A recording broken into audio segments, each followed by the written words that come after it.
Okay, top side of this Jeep Wrangler YJ tub. I'm going to walk around and I'm going to show you everything on it. It's priced where it is because it's not one of my cleaner tubs, but it's in good enough shape to sell it as a whole tub. So it's a, I believe, if I remember, it was an 88 or 89, but it's compatible 87 and 95. And yes, you can put them on, you can use YJ tubs on CJ7s. There's a couple modifications you have to do, but they're fairly straightforward. There's enough blogs and stuff on the internet to do whatnot. So it's, I'm not gonna say it's rust-free because it's not, but it's almost there. But the first thing before we get there, I want you to be aware of is it was painted. It was white originally, as you can see, but it was painted with, well, it looks like it's been painted a few times, or maybe it was a primer they used, because it had like a Rhino liner on it when I got it a while back. So it still has some of that. So some of this is pretty smooth, and then some of this, so it does come off, and it actually comes off with just high pressure water. But that's definitely something to be aware about. Firewall is all in good shape. You can see where it's like discolored, almost like a rust color, but that's all solid. There's no actual through and through rust there.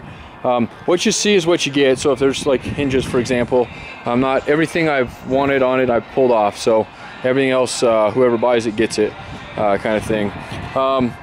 Going to the inside floorboards here, you can see it's solid actually here, and that's solid, which is great, because those are usually the places they rust out in. It's got a little bit of corrosion, but with a good wire brush you can take that right off and then paint it, coat it, whatever you want to do.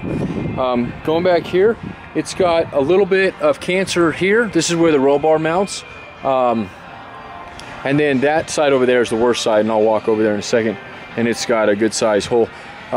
It's actually in a nice place because it's flat there, so if you wanted to fix it or repair it, you could, and that's right where the roll bar mounts, so the spot would be hidden, plus if you have carpet or line it with something, whatnot. The back's all solid. It's dirty. I didn't take any degreaser to it or anything. It does have one bolt here that'll have to be drilled out, and that side's good, so 2 out of 3 are good there.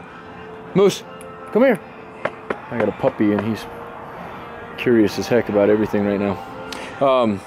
And then going back to the back here, it's got a place where it looks like the forklift hit it here, and then there's got a ding there, but corners are solid, both sides, no rust or anything like that, and you can get your hand back in there, so most of this stuff's fairly easy to pull. Going around to the body of it, this is all in good shape.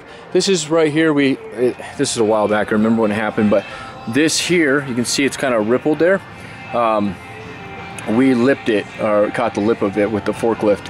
We were moving around. I didn't have a good system until now to move these things. So again, this is why it's priced where it's priced. But nonetheless, I was debating to cut it, and because we sell a lot of corners on these things, and it when it came down to it, I felt like it was just too solid of a tub still to do that. And to be honest with you, what I sell a rear section for is basically what I'm selling the whole tub for. So you can cut what you want on it if that's your intention, or you can keep the whole thing and fix it up. It's definitely a good savings. So I think that covers it. We ship these across the states. We have a really big order. Let's see, yes, 4 of those tubs and a few of our frames are going to New Hampshire, all the way out to New Hampshire, middle to late May. And that's a good opportunity to throw this one on if you're in between here and there. Instead of normally anywhere from 300 to 500, you're looking at most about 300 bucks. But that's only good until as we have this big order going out, because again, normally it's a little bit more to ship these things.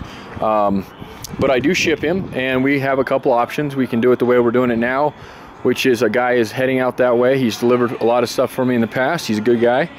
That's usually the cheapest way, and that we get those deals every once in a while. Somebody's passing along my side of town and your side of town, and he works out a deal for both of us. Or we crate them. We have a guy here in town that crates these for about anywhere from 150 to 200. I haven't had one done in a while. No, Moose. And then we put them on a motor freight and do it that way. And normally that's the quickest way. That can take a couple days actually to get it out to you. but that can also be the most expensive way. And with this tub being priced, I'm pretty sure I'm going to price this thing at like $750 regular price. We have a sale going 10% off, so that'll bring it down to like, I don't know, $600, $650. It'll be priced somewhere in there. But doing it that crate way I was telling you about, that can be like double the cost of the price of this tub. Still is a lot less than what a tub costs. Like they're like $3,500. But anyway, I'm getting off sidetrack. My name is Jeremy. If you have any questions, comments, concerns, you can email me, you can text me, you can call me. Cell phone is 720-987-8772. And I don't know if I covered this side much, but this is all pretty straight. There's a little bit of a bend there, kind of like on the other side, but going up and around, this is all solid and straight as well. So I appreciate you taking a look. Thank you. And definitely take a look at the other video, because there's a bottom side of it too.